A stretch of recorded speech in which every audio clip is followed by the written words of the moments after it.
Boa noite. Boa noite. Multa do cartel de trens no estado de São Paulo pode chegar a R$1 bilhão. A negociação com a Siemens envolve os governos Covas, Alckmin e Serra. Ex-secretário municipal de São Bernardo é acusado de vender carros públicos. Ele já tinha sido demitido no mês passado por corrupção com licenças ambientais. Em Nova York, J. Ávila revela pagamento de propinas para Ricardo Teixeira. O empresário que fez acordo de delação diz que foram US$10 milhões. Pesquisa mostra que quase metade da população conhece algum caso de aborto e apenas 1 em cada 4 pessoas admite o direito a interromper a gravidez. Quase 1 milhão de brasileiros estão na fila para cirurgias pelo SUS. Levantamento aponta centenas de casos com mais de 10 anos de espera. Trabalho temporário no comércio de Natal é a esperança de desempregados. O setor de terceirização prevê um aumento de contratações neste fim de ano. O Jornal da Gazeta está no ar.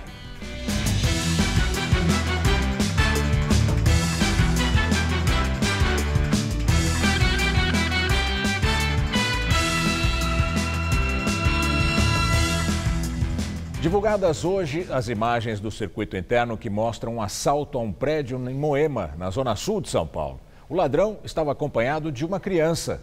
Os dois ainda não foram identificados.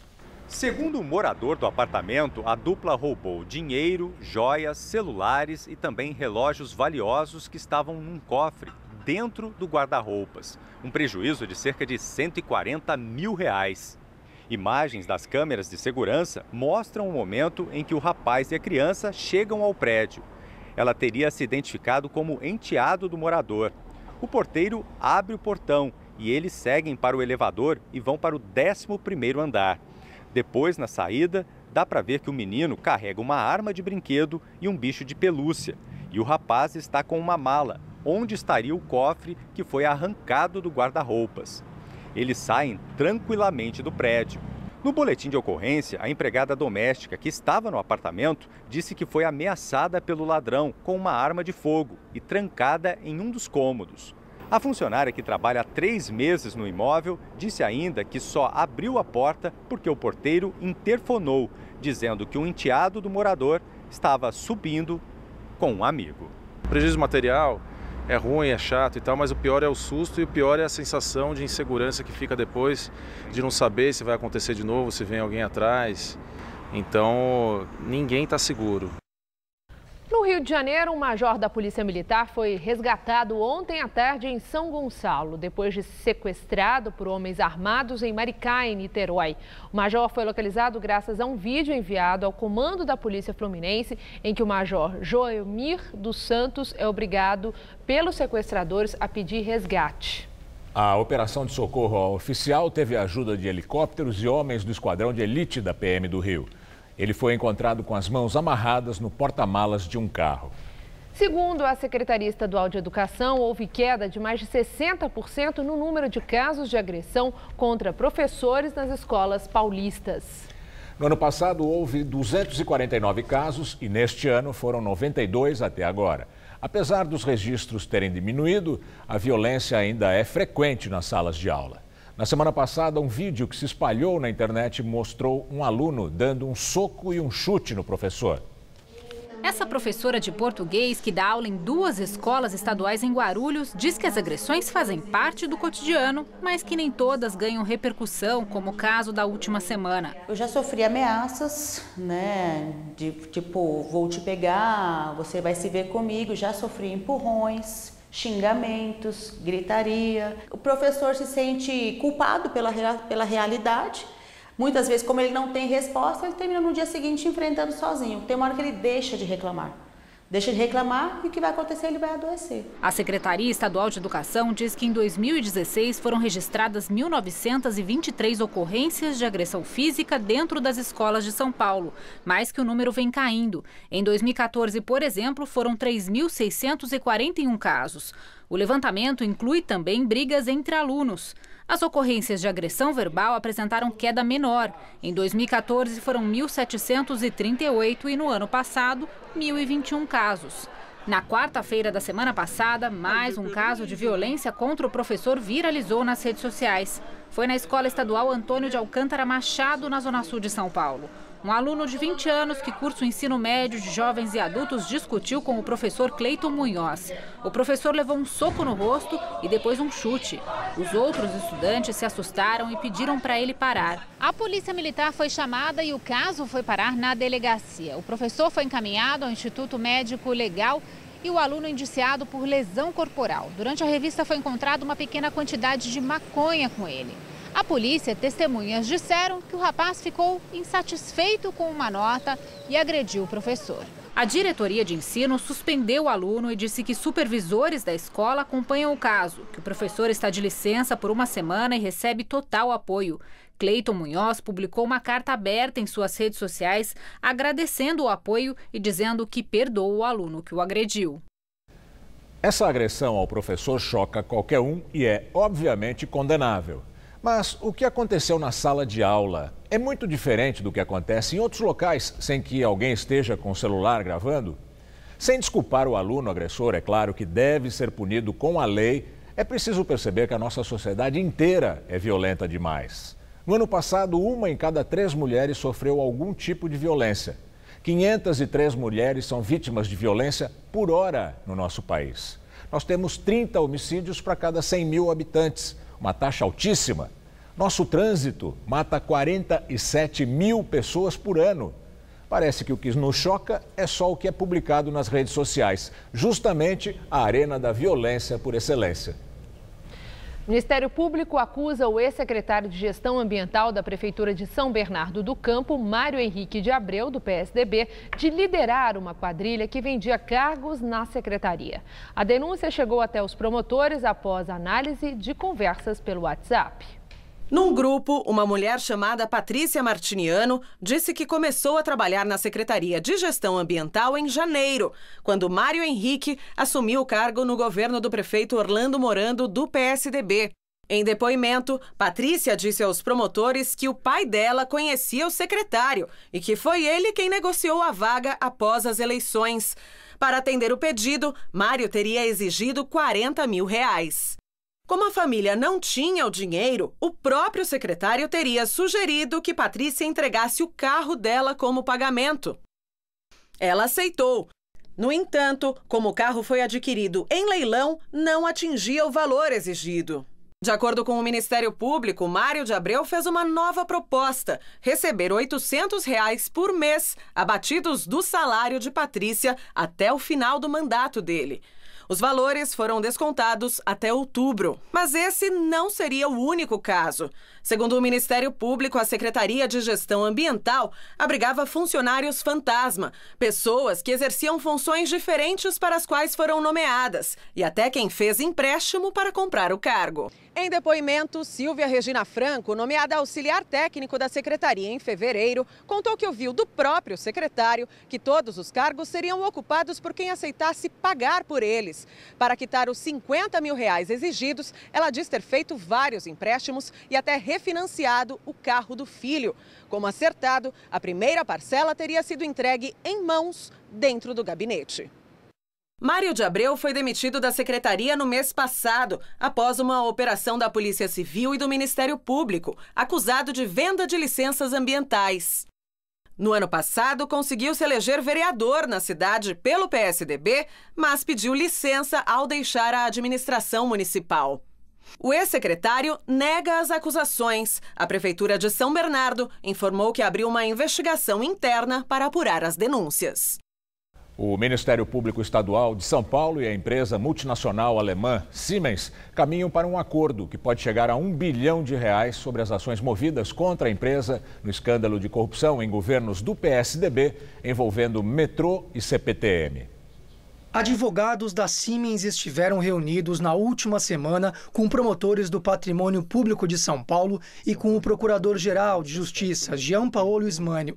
Segundo informações do jornal O Estado de São Paulo, as tratativas na esfera civil estariam avançadas. A Siemens se comprometeu a pagar R$1 bilhão em multa, além de reconhecer publicamente as práticas ilícitas. A penalidade é referente às ações que apuram a formação do chamado Cartel dos Trens de São Paulo. A multinacional alemã já tinha firmado o acordo de leniência com o CAD, o Conselho Administrativo de Defesa Econômica. Em maio de 2013, executivos da Siemens confessaram que o cartel do qual a empresa fazia parte operou em São Paulo entre 1998 e 2008, nos governos de Mário Covas, José Serra e Geraldo Alckmin, todos do PSDB. De acordo com as investigações, as empresas superfaturavam até 30% o preço das obras e também da compra dos trens, e ainda combinavam entre elas a distribuição dos serviços prestados. No ano passado, a Siemens já tinha tentado um acordo com a Justiça. Executivos da empresa procuraram o Ministério Público porque queriam colaborar com as investigações. Mas as conversas emperraram em 2 pontos. A empresa não teria admitido a culpa e também teria hesitado em apresentar os nomes dos agentes públicos e dos políticos envolvidos no esquema.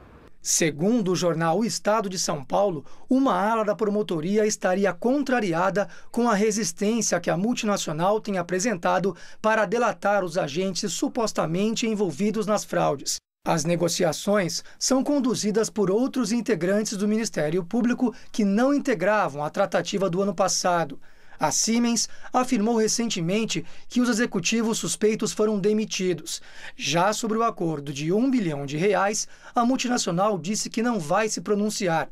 A Secretaria de Transportes Metropolitanos de São Paulo informou que o governo do estado é o principal interessado no esclarecimento do caso, para que os valores sejam devolvidos aos cofres públicos.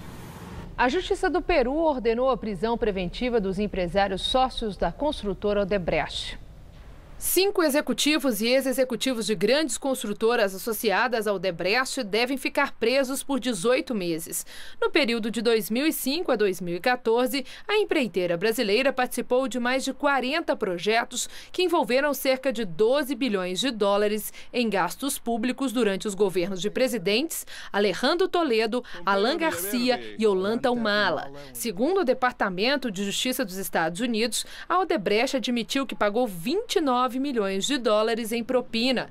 Além do Brasil, há outros 11 países em que a Odebrecht admite ter pago propina para funcionários do governo, políticos e outras autoridades, para obter contratos ou benefícios em obras. Em janeiro, a Odebrecht pagou quase 9 milhões de dólares em um acordo com o Peru e assinou um termo de cooperação com o Ministério Público peruano, se comprometendo a colaborar com as investigações de subornos praticados no país. Aqui no Brasil, o governo tenta, nesta semana, atrair mais apoio para aprovar ainda este ano a reforma da Previdência. Hoje, o presidente Michel Temer se reuniu com a equipe econômica e os ministros Eliseu Padilha e Moreira Franco. No encontro, discutiram um aceno que o Planalto pode fazer para os prefeitos. A ideia é liberar 3 bilhões de reais para investimentos. Metade seria para a área de saúde. Em ano eleitoral, os parlamentares vão atrás de prefeitos em busca de apoio. A proposta de reforma da Previdência é tida como prioritária para o governo, mas encontra resistência principalmente na base governista. Para a matéria passar na Câmara, são necessários 308 votos. Com isto, o governo intensificou as negociações.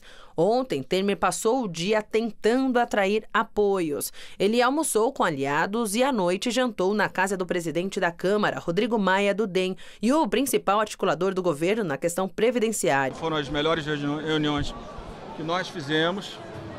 Um grupo importante de partidos assumiu um compromisso forte de trabalhar as suas bancadas. Isso é que nós vamos fazer até quarta, quinta-feira para avaliar se nós temos os votos necessários para reformar a Previdência. Nos encontros, os dirigentes partidários discutiram com Temer uma espécie de pacto para punir os infiéis que forem contra a reforma. A ideia sugerida pelo presidente do PTB, Roberto Jefferson, é barrar a filiação de deputados que se posicionarem contra as mudanças na Previdência. Jefferson teria dito que tratará a pão e água os deputados que forem contra o projeto. Como retaliação, pode segurar o repasse do fundo eleitoral aos parlamentares. No entanto, a ideia ainda não é consenso na base governista. PP, PSD e PR teriam aceitado a proposta.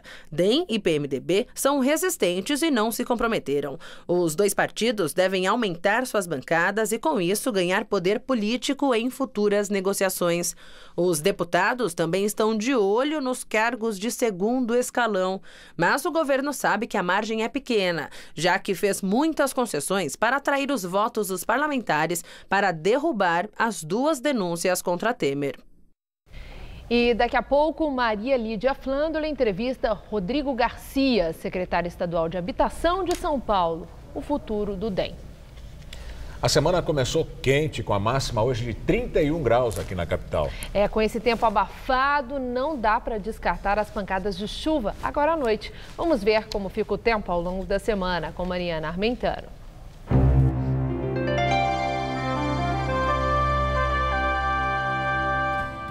O tempo deve ficar instável ao longo dessa semana em boa parte do Brasil. Entre a terça e a sexta-feira estão previstos grandes volumes de chuva em Minas Gerais, no Espírito Santo e no Norte Paulista por causa de uma área de baixa pressão. No Centro-Oeste, a semana também vai ser úmida e abafada, com volumes de chuva bastante significativos. Deve chover amanhã também entre o Norte Gaúcho e o Paraná e nessa faixa em amarelo até ali o estado de Roraima, tempo firme nessa terça-feira. Apesar das chuvas, será que vai fazer calor? Olha só, em Floripa teremos mínima de 21 e máxima tarde de 28 graus com chuvas a qualquer hora. Em Vitória, dia bem chuvoso, com máxima de 27 graus. Em Campo Grande, chuvas e calor na casa dos 30 graus. E em Maceió, dia firme de sol, céu azul e temperaturas entre 22 e 32 graus amanhã. Para São Paulo, a previsão é de chuvas e tempo abafado, viu? Teremos nuvens carregadas nesta terça-feira sobre boa parte do estado de São Paulo. O sol aparece pouco e ocorrem pancadas de chuva a qualquer hora do dia nas regiões oeste e noroeste. Nas demais áreas paulistas, chove só a partir da tarde.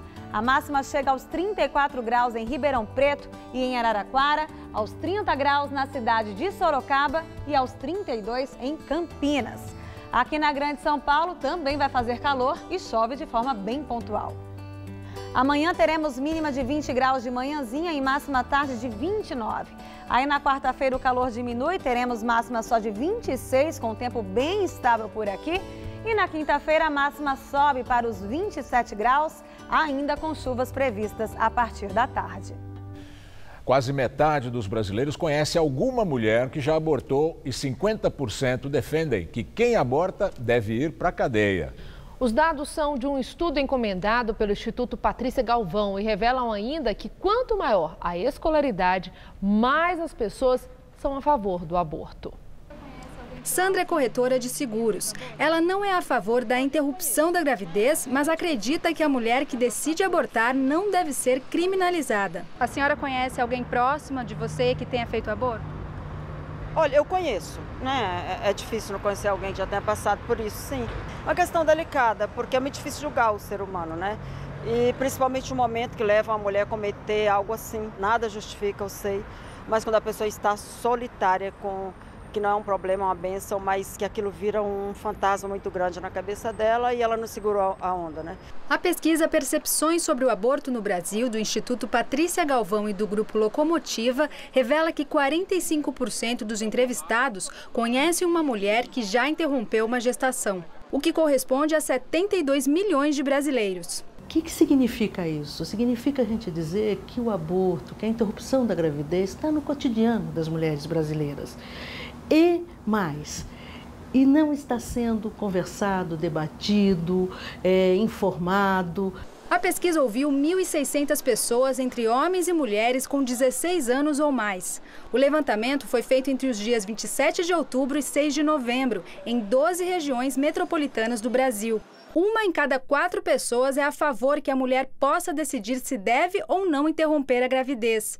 Segundo o estudo, quanto maior a escolaridade, mais as pessoas são favoráveis que as mulheres possam decidir entre interromper a gravidez ou não.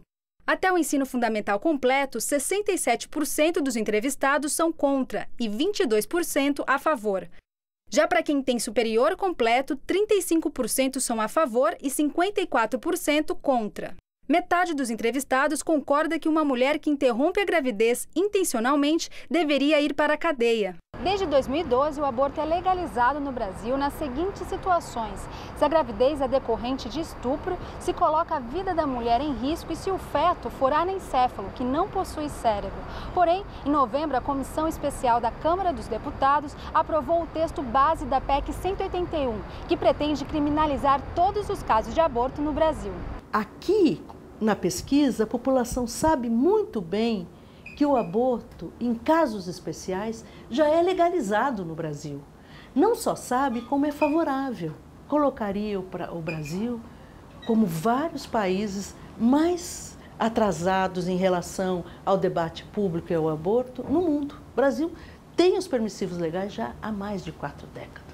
A pesquisa mostra ainda que 81% dos brasileiros são a favor de que a mulher possa interromper a gravidez em casos específicos, como os citados em lei, e também em meninas que engravidam até 14 anos de idade e quando a família não tem condições de cuidar da criança. Nos Estados Unidos, uma mulher com útero transplantado deu à luz a um bebê saudável pela primeira vez. O anúncio foi feito por um hospital do Texas. A identidade da mãe e da criança foram mantidas em segredo. Na Suécia, vários partos já foram feitos com úteros transplantados há anos. Até hoje, nos Estados Unidos, 10 transplantes uterinos foram realizados, mas apenas 5 foram completados e só em um deles a gravidez foi possível. Um levantamento divulgado hoje pelo Conselho Federal de Medicina mostra que ao menos 900 mil pessoas aqui no Brasil esperam na fila por uma cirurgia em hospitais públicos.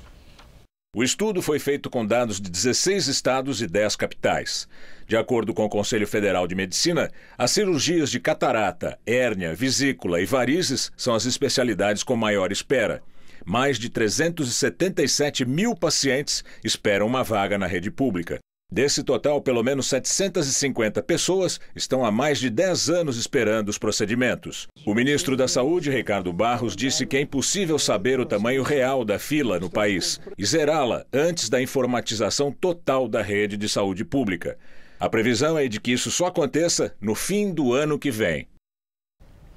A Procuradora-Geral da República, Raquel Dodge, pediu hoje ao Supremo Tribunal Federal que restabeleça a prisão do empresário Jacob Barata Filho. Barata Filho tinha sido preso novamente no mês passado, durante a Operação Cadeia Velha, que investiga, entre outros crimes, corrupção, associação criminosa e lavagem de dinheiro, na Assembleia Legislativa do Rio. A defesa de Barata Filho recorreu e o ministro Gilmar Mendes, do Supremo, mandou soltá-lo mais uma vez. Em julho, Barata Filho já havia sido preso dentro da Operação Ponto Final, um desdobramento da Lava Jato, mas também foi solto, com decisão de Gilmar Mendes. E agora vamos ao comentário de política com Bob Fernandes. O advogado Zucoloto era sócio de Rosângela, casada com o juiz Moro. Zucoloto, amigo, foi padrinho desse casamento. Tacla Duran é advogado, trabalhou para a Odebrecht. Com dupla nacionalidade, investigado pela Lava Jato, refugiou-se na Espanha. Via vídeo, Tacla Duran depois na CPI da JBS e acusou Zucoloto e a Lava Jato. Entre outras, disse, Zucoloto lhe propôs pagar, aspas, 5 milhões de dólares por fora para, num acordo de delação, ter diminuído a multa de 15 milhões para 5 milhões de dólares. Tacla Duran teria entregue provas à CPI. Fotos da proposta que Zucoloto teria feito via Wickler, um aplicativo que apaga mensagens depois de lidas. Tacla Duran contou que a Associação Espanhola de Peritos foi acionada e que, sorteado, um perito teria atestado a veracidade dos documentos. Hipóteses: Tacla Duran mente ou diz a verdade. Já se passaram 5 dias e mais de 100 horas desde que Tacla Duran acusou. Para os que têm e-mails, não seria difícil ter checado tais informações. Essa associação de peritos existe? É séria ou não? Quem foi o perito? Confirma ou desmente? Ou a proposta de Zucoloto não existiu, isso é uma farsa, ou existiu e seria devastadora para a Lava Jato. Ao contrário de tantas, essa sessão da CPI não foi transmitida pelas TVs da Câmara, Senado e etc. Só foi exibida em rede social. Esse jornal aqui noticiou. Tacla Duran diz que certo Dedê de Curitiba saberia da proposta de Zucoloto. A CPI quer convidar Zucoloto para se explicar. As mídias, certamente, em algum momento também vão querer. Só nas 4 horas do depoimento à CPI, 14.500 pessoas compartilharam no Facebook e mais de 150 mil assistiram. Foi dos mais comentados assuntos do dia, naquele dia, no Twitter. 5 dias depois, silêncios. Zucoloto, Dedê, procuradores e Moro seguem em silêncio. Só Rosângela Moro tuitou, um enigma. O tempo esclarece tudo, disse ela. Sempre repercutindo a Lava Jato, vozes e porta-vozes seguem em estrondoso silêncio. Como se Tacla Duran e suas acusações verdadeiras ou falsas não existissem. Tudo isso deve ser uma miragem, uma alucinação, inclusive os silêncios. Boa noite. Os Estados Unidos começaram hoje mais uma série de exercícios militares com a Coreia do Sul. A Coreia do Norte reagiu e disse que a operação com milhares de militares deixa a região à beira de uma guerra nuclear. Na semana passada, a China e a Rússia pediram para que a operação conjunta fosse cancelada, mas os Estados Unidos decidiram manter o exercício, menos de uma semana depois de um teste de míssil norte-coreano. O Ministério norte-coreano das Relações Exteriores acusou Donald Trump de querer a guerra nuclear a qualquer preço. Está preso em Brasília o bombeiro que roubou um caminhão da corporação e dirigiu por 30 quilômetros em alta velocidade na direção do Congresso Nacional. O segundo sargento do Corpo de Bombeiros, Fabrício Marcos de Araújo, de 44 anos, roubou o caminhão em Ceilândia na madrugada de ontem.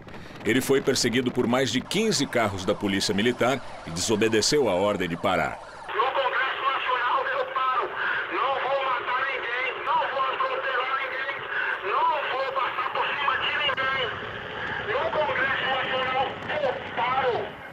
O caminhão foi interceptado com tiros nos pneus, perto da Catedral de Brasília, a menos de 2 quilômetros do Congresso Nacional.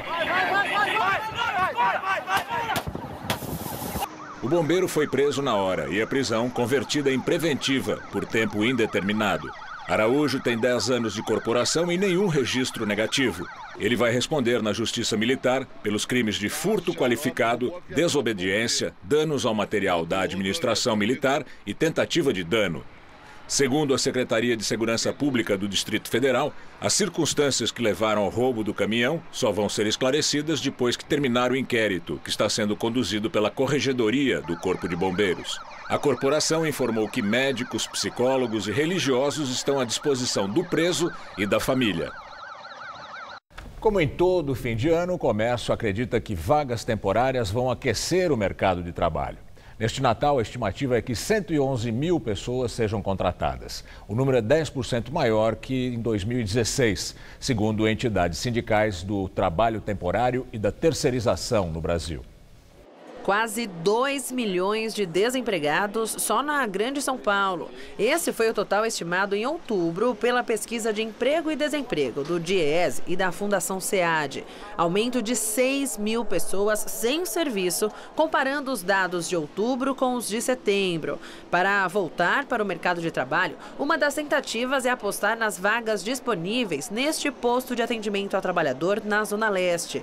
A Luciana topa qualquer emprego. É muita experiência que pede, né? Na verdade, eles têm que ver assim, todo mundo começa um serviço, tem que começar tendo a oportunidade de adquirir a experiência, né? O Adriano está há 3 anos sem carteira assinada. Na área de vendas eu nunca procurei, porque de vendas, cara, eu não me adapto bem.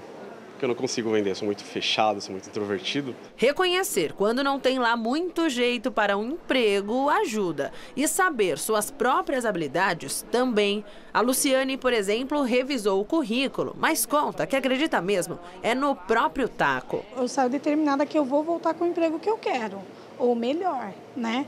Mas, se não pintar um serviço fixo, eu vou no temporário. Porque todos os temporários que eu já trabalhei, eu fui efetivada. O Henrique conseguiu finalmente uma entrevista para porteiro e saiu feliz da vida. Agora eu estou otimista, né? Final de ano, Natal tá chegando, espero ter um Natal gordo como todo mundo. Otimismo igual ao do Henrique realmente não pode faltar. Ainda mais se a pessoa investir a procura por um emprego nesta época do ano em um shopping, porque a quantidade de vagas abertas costuma ser grande. Um exemplo é esta rede de lojas de brinquedos. Só nesta unidade, na Avenida Paulista, vão ser contratados 26 novos funcionários já a partir de amanhã. A gente não exige experiência, né? A partir do momento que o candidato tem a partir de 18 anos, a gente realiza um processo seletivo. E se o candidato, né, da vaga de temporário obteve um bom desempenho, a gente aproveita esse candidato. Em todo o país, cerca de 27 mil vagas temporárias ainda estão disponíveis e devem ser preenchidas nos próximos dias. A maior parte está no setor de serviços. Então vale ficar de olho nas vitrines do comércio popular, porque elas não estão repletas apenas de promoção, mas também de oportunidade de emprego fixo, como nesta loja no Bom Retiro, que precisa de uma vendedora. Tem que ser muito comunicativa, não pode ser aquela pessoa que não conversa, tem que ser bem dinâmica. Economistas do mercado financeiro elevaram a estimativa de crescimento da economia neste ano. Segundo o boletim Focus divulgado hoje, os analistas esperam que o Produto Interno Bruto de 2017 cresça 0,89%. Os economistas entrevistados pelo Banco Central também passaram a prever uma inflação mais baixa para este ano. A previsão caiu para 3,03%. E agora vamos ao comentário de economia com Denise Campos de Toledo. O PIB do terceiro trimestre, mesmo com alta de apenas 0,1%, mais a revisão para cima dos dados dos trimestres anteriores, já impulsionaram essas projeções mais otimistas. E novas revisões devem ocorrer. Já se fala em expansão de 1% este ano e até mais de 3% no ano que vem. E não há mágica, manobra nessas projeções, não. A situação começou a mudar com a adoção de uma política econômica mais responsável, que deixou para trás a nova matriz econômica do governo Dilma, que com muito intervencionismo para estimular a atividade e segurar a inflação, acabou desmontando os principais pilares de sustentação do crescimento com estabilidade, como é o caso do equilíbrio fiscal e a inflação na meta. Só a confiança na gestão mais eficiente da economia, independentemente dos problemas políticos do governo Temer, fez a economia começar a entrar nos eixos. O controle da inflação é um exemplo. O Banco Central, mesmo com recessão, manteve juros altos até ter um comportamento melhor dos preços.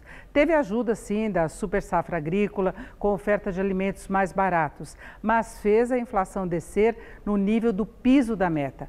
Mesmo com pressões pontuais agora de preços administrados, como combustíveis, botijão de gás, energia, que neste mês voltou à bandeira vermelha nível 1, a inflação continua baixa, o que deve garantir nesta semana mais um corte da taxa básica de juros, agora para 7% ao ano, o menor percentual já registrado.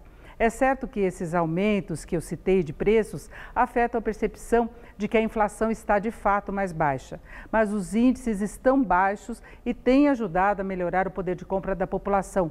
Não fosse isso, o consumo não estaria em alta. A inflação com juros mais baixos, ainda que as taxas do crédito, na média, continuem elevadas, reforça a perspectiva de expansão mais firme da atividade, especialmente em 2018. Desde que os impasses em torno do ajuste das contas públicas e as incertezas relacionadas às eleições não mexam muito com o humor dos agentes econômicos. Agora, mesmo com esses fatores, a expansão maior no ano que vem parece garantida. Um fracasso na reforma da Previdência, por exemplo, tenderia a pesar mais a partir de 2019, dependendo também do compromisso do novo governo com o reequilíbrio das contas públicas. Eu volto na quinta. Até lá. O Compresp, que é o órgão municipal do patrimônio, adiou pela segunda vez numa semana a decisão sobre a construção de edifícios do empresário Silvio Santos no terreno em frente ao Teatro Oficina, no Bexiga, em São Paulo. O prédio do teatro é tombado pelo patrimônio histórico desde 1983. Essa decisão foi adiada por 5-2. O estádio do Nacional Atlético Clube, na Rua Comendador Souza, na Barra Funda, passou a ser protegido da especulação imobiliária. O estádio, que foi construído em 1938, teve a arquibancada coberta e o gramado tombados pelo Compresp. O imóvel foi preservado por sua relevância para a memória do futebol paulista do começo do século XX. E agora as notícias do esporte com Estela Gontijo e Celso Cardoso. Depois do esporte, Maria Lídia entrevista ao vivo o secretário estadual da Habitação, Rodrigo Garcia. Palmeiras terminou o Brasileiro em segundo lugar, apesar da derrota para o Atlético Paranaense. E o São Paulo, olha, não conseguiu a vaga para a Libertadores da América, né, Celso? Pois é, Estela, o São Paulo decepcionou ao empatar com o Bahia, no Morumbi, com mais de 60 mil torcedores. Definitivamente não foi um bom final de semana para os times paulistas, não.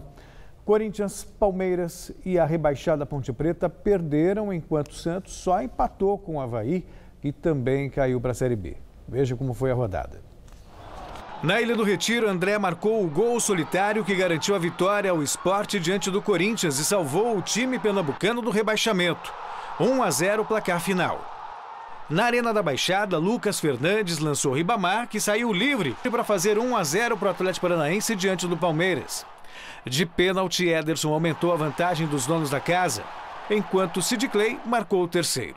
Mesmo com o resultado de 3-0 para o Furacão, o Palmeiras conquistou o vice-campeonato graças ao empate do Santos. O time da Vila abriu o placar contra o Avaí com esse gol de Copete, mas deixou a vitória escapar após esse lance do volante Pedro Castro. O resultado de 1-1 deixou o Santos na terceira colocação do campeonato e não salvou o Avaí, que foi rebaixado para a Série B. Em São Januário, o Vasco garantiu uma vaga na primeira fase da Libertadores ao vencer a Ponte Preta pelo placar de 2-1. Paulinho e Matheus Vital fizeram os gols do time carioca, enquanto que Luca descontou para a Macaca em cobrança de pênalti. A Ponte Preta foi rebaixada e vai jogar a Série B no ano que vem. No Morumbi, São Paulo e Bahia se enfrentaram na partida que marcou a despedida do zagueiro Lugano com a camisa tricolor. O time da casa abriu o marcador com esse gol de Brenner, mas deixou a vitória escapar após Éder marcar para o time baiano. Com o placar de 1-1, as duas equipes garantiram uma vaga na Copa Sul-Americana do ano que vem. Celso, o São Paulo decepcionou a torcida e para você, o que você acha? Só o fato de ter escapado do rebaixamento já é algo a se comemorar no São Paulo. Quer dizer, não efusivamente como comemoraram, mas termina o ano pelo menos na elite. Foi final de campeonato, Corinthians que fez um primeiro turno histórico. Na ocasião tinha 7 pontos de vantagem sobre o segundo colocado, terminou o campeonato com 9 pontos sobre o vice-campeão, que é o Palmeiras. Mostra a superioridade do Corinthians neste campeonato. A briga por Libertadores, o Atlético Mineiro ainda sonha com uma vaga na primeira fase, a fase eliminatória, desde que o Flamengo vença a Copa Sul-Americana. Rebaixamento, sem muitas novidades, Curitiba, Avaí, Ponte Preta e Atlético Goianiense vão estar na Série B no ano que vem. Vitória escapou por um acaso, um gol da Chapecoense nos acréscimos, e o Sport, graças, claro, à vitória sobre o Corinthians.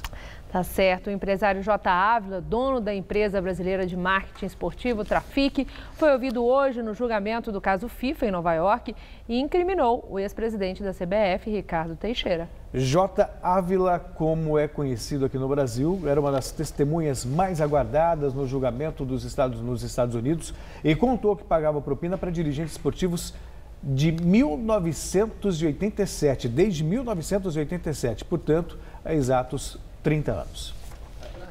J. Ávila chegou à Corte de Justiça do Brooklyn hoje com dificuldade para respirar e usando um balão de oxigênio. Durante o depoimento, ele disse que pagou propina a cartolas latino-americanos por vários anos. Entre os nomes citados está o de Ricardo Teixeira, ex-presidente da CBF, que teria recebido mais de 10 milhões de dólares em propinas, de acordo com o empresário brasileiro. O dono da Trafic está preso em Nova York e fez acordo de delação premiada com a Justiça dos Estados Unidos. Ele narrou à corte americana que pagou propina pela primeira vez em 1987 ao paraguaio Nicolás Leoz, na época presidente da Conmebol. O paraguaio teria recebido mais de 600 mil dólares por direitos de televisão de torneios continentais. Outro nome mencionado no depoimento foi do argentino Julio Grondona, ex-chefe da Federação Futebol Argentina, a AFA, que teria ganho mais de 1.700.000 dólares em propinas à Trafic e outras empresas ligadas a ela. Muito obrigada, Celso. Boa noite. Boa noite. Com você, Gamberini. Segundo pesquisa do Instituto Datafolha, o deputado federal Celso Russomano, do PRB, é o líder das intenções de voto para o governo do estado nas eleições de 2018. O Instituto Datafolha simulou vários cenários e Russomano ganhou em todos, com resultados que vão de 25% a 32%. No primeiro, quando o candidato do PSDB é o prefeito João Dória, Russomano aparece com 25%. Dória ficou em segundo lugar, com 18% das intenções de voto, seguido pelo presidente da Fiesp, Paulo Scaff, do PMDB, com 13%. Fernando Haddad, do PT, aparece em quarto, com 9%. Rodrigo Garcia, do DEM, aparece em quinto, com 4%. Neste fim de semana, o Datafolha divulgou os números para a corrida presidencial.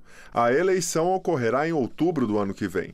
O ex-presidente Lula continua à frente em todos os cenários de simulações para presidente e o deputado federal Jair Bolsonaro fica em segundo. Lula, do PT, aparece com 34%, Bolsonaro, do PSC, com 17% e Marina Silva, da Rede, com 9%. Alckmin, do PSDB, aparece em quarto com 6%, ao lado de Ciro Gomes, do PDT, também com 6%. Em outro cenário, com o prefeito João Dória, Lula, do PT, tem 36%. Em seguida, Bolsonaro, do PSC, com 18%. Marina Silva, da Rede, tem 11%. Ciro Gomes, do PDT, 7%. E João Dória, do PSDB, aparece com 5% das intenções de voto. O Datafolha trouxe ainda que 46% dos entrevistados não sabem em quem votar e 19% disseram que não votariam em ninguém.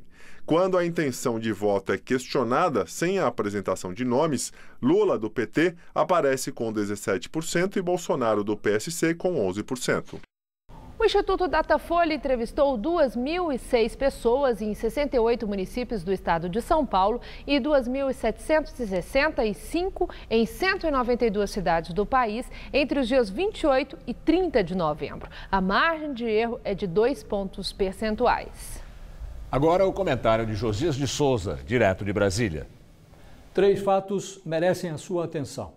Primeiro, saiu uma nova pesquisa do Datafolha. Lula consolidou-se como líder da corrida presidencial. Segundo, o desembargador João Pedro Gebran Neto, relator do processo contra Lula no TRF4, concluiu o seu voto. Terceiro, o ministro Gilmar Mendes, do Supremo Tribunal Federal, voltou a criticar as prisões da Lava Jato. Repetindo, a corrida presidencial é liderada pelo pajé do PT, condenado a 9 anos e meio de cadeia.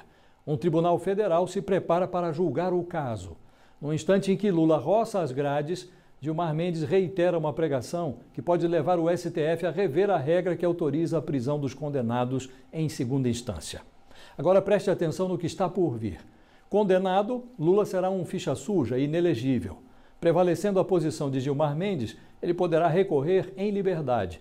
E o Brasil da Lava Jato, uma cleptocracia cuja Constituição obriga o afastamento de presidentes que viram réus, passará a conviver com a campanha de um favorito que é corrupto sentenciado, eventualmente condenado em 2 instâncias. Uma coisa é preciso admitir: o Brasil faz o pior, o melhor que pode. Boa noite. Daqui a pouco, Maria Lídia Flandoli entrevista o secretário estadual de Habitação de São Paulo, Rodrigo Garcia, sobre o futuro do DEM. Até já. Quem tem conta no Bradesco conta com muitos benefícios. Conta com isenção da tarifa da conta corrente por perfil. Conta com aprovação do crédito imobiliário em até 1 hora. Incrível, né? Contrata crédito consignado direto pelo app e ainda concorre a 1 milhão em prêmios. E tem mais, conta com desconto no cinema, no refri e até na pipoca. Demais, né? Pessoal, vai começar. Quem tem conta no Bradesco, conta com muitos benefícios para seguir em frente. Bradesco, pra frente. Olha aí o segredo da Gabriela Pugliese para ajudar a reduzir a gordura localizada. Agora ficou mais fácil você eliminar de vez aquela barriguinha ou pneuzinho com Imecap Redutor de Medidas. Imecap Redutor é um tratamento completo para reduzir a gordura abdominal e dos quadris. Imecap Redutor combina creme e cápsulas. O creme elimina a gordura localizada e as cápsulas agem nas gorduras mais profundas. Gordura localizada tem solução com o Imecap Redutor de Medidas. Você começa a repor cálcio a partir dos 40 anos, mas com o tempo percebe que tomou o cálcio errado. E aí surgem os problemas com a osteoporose. Por isso você não pode abrir mão de um cálcio certo, Calcitran. E Calcitran você pode confiar. Milhares de mulheres já se beneficiaram com o Calcitran. E se você precisa de uma reposição de cálcio ainda mais rápida, Calcitran MDK. Calcitran, o cálcio certo, para não se arrepender depois.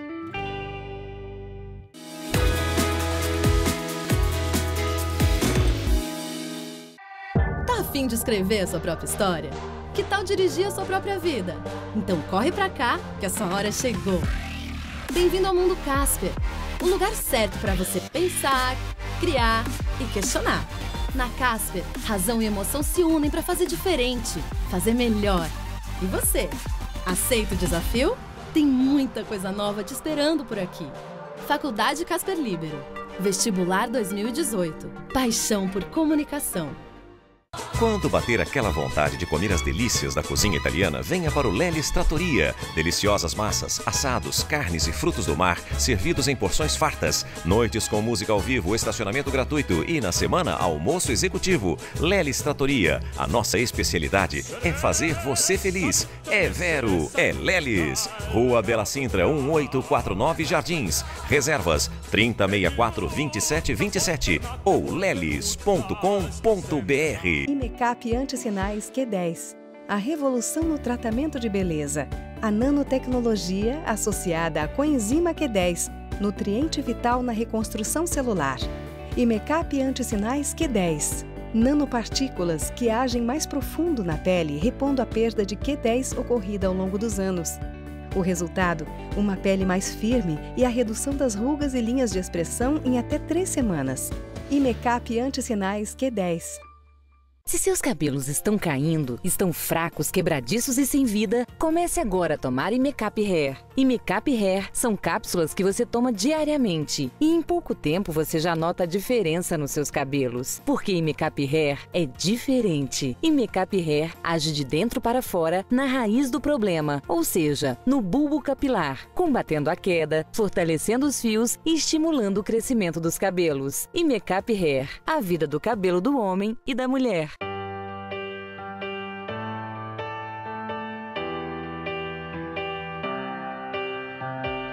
14º Troféu Mesa Redonda. Uma noite de festa que vai premiar os melhores do futebol em 2017. E o vencedor é? 14º Troféu Mesa Redonda. Próximo domingo, 9h30 da noite. Troféu Mesa Redonda. Oferecimento LuxColor. Tudo que é muito bom é tão bom quanto pintar com LuxColor. Valtec, a manta líquida que impermeabiliza e colore o Brasil.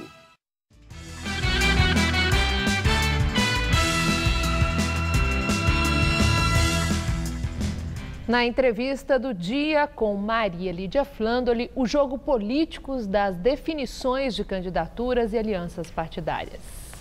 O Jornal da Gazeta recebe o secretário estadual da Habitação de São Paulo, Rodrigo Garcia, deputado federal licenciado, eleito pelo DEM, o Partido Democratas. E Rodrigo Garcia é vice-presidente nacional do DEM. E eu agradeço muito estar conosco. Assim que Rodrigo Maia assumiu a presidência da Câmara, no DEM, vocês acreditaram que o partido teria uma chance grande de crescer e se tornar mais competitivo no cenário político nacional. Eu quero saber qual é a sua avaliação. O DEM cresceu? Cresceu, Maria Lídia. Boa noite a você, boa noite aos espectadores. Quando o presidente Rodrigo Maia assumiu a Câmara dos Deputados, já foi fruto de uma grande articulação política do partido e também respeitando a história do Democratas como um partido que sempre teve coerência nas suas decisões. O Rodrigo Maia ganhou protagonismo, acho que cumpriu uma agenda importante para o país à frente da Câmara Federal, vem cumprindo essa agenda até hoje, e o Democratas naturalmente se beneficia dessa coerência e dessa agenda hoje implantada pelo presidente Rodrigo Maia, tanto é que nós temos uma convenção já agendada com o objetivo de reorganizar o partido, de fazer um novo manifesto programático, reposicionando o Democratas mais na centro-direita e também a filiação de vários deputados que estão nos procurando. Certo. Agora, o que está chamando... O DEM é um partido que tem cara, tem perfil de personalidade, vamos dizer, muito claro.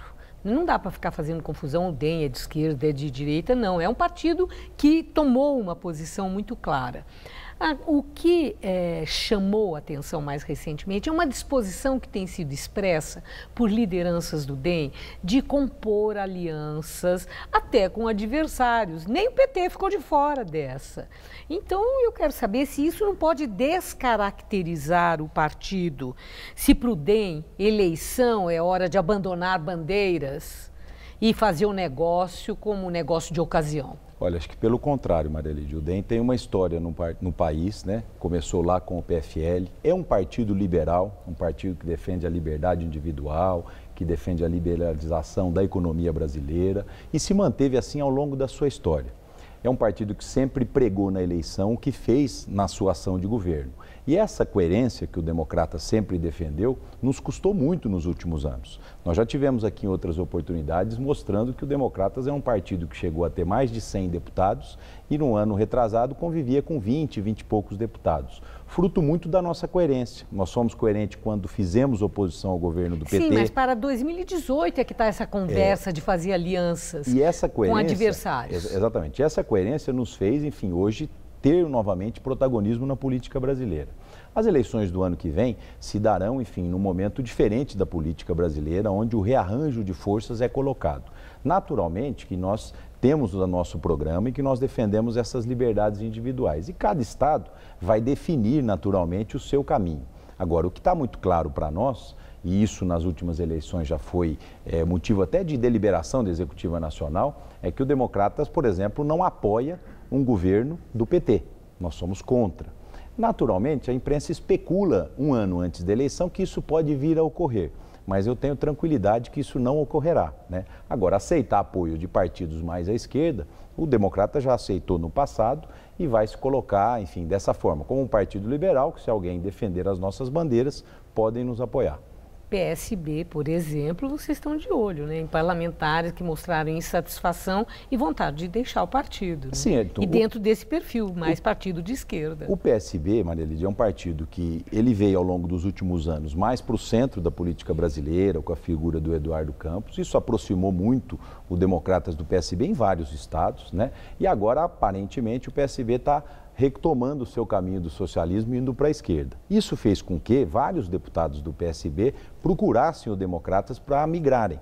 E é o que deve acontecer nos próximos dias. Muitos deputados do PSB se filiando ao Democratas. Bom, e essa ideia do ministro da Casa Civil, Eliseu Padilha, da formação de uma frente de centro-direita para a defesa do legado de Temer, o DEM está aberto para esse tipo de aliança? Olha, Marília, o DEM está aberto a uma aliança que defenda uma agenda de governo. Não necessariamente a figura do presidente Michel Temer, enfim, o seu governo. O DEM participa com o ministro Mendonça Filho e acredita que essa agenda que o presidente Temer colocou nos últimos meses, a reforma trabalhista, a terceirização, o esforço da reforma previdenciária, é uma agenda que interessa ao Brasil. E o DEM estará ao lado dessa agenda, independente do candidato a presidente da República, né? Isso já foi colocado pelos nossos pelas lideranças do partido em todo o país, que nós vamos defender, sim, essa agenda liberal que reposicione a economia brasileira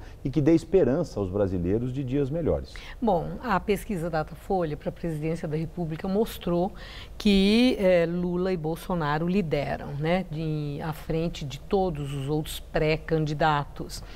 Num eventual segundo turno, Lula e Bolsonaro, pelo que o secretário acabou de dizer, com Lula nem pensar. Quer dizer que o DEM fecha com Bolsonaro? Não fecha porque o Bolsonaro, na minha opinião, não vai para o segundo turno. Por que não? Eu acho que hoje você tem os extremos sendo avaliados pela sociedade, mas um candidato de centro que apresente uma bandeira clara de esperança para o futuro, do aumento no emprego e na renda brasileira, é aquele que vai ganhar a eleição.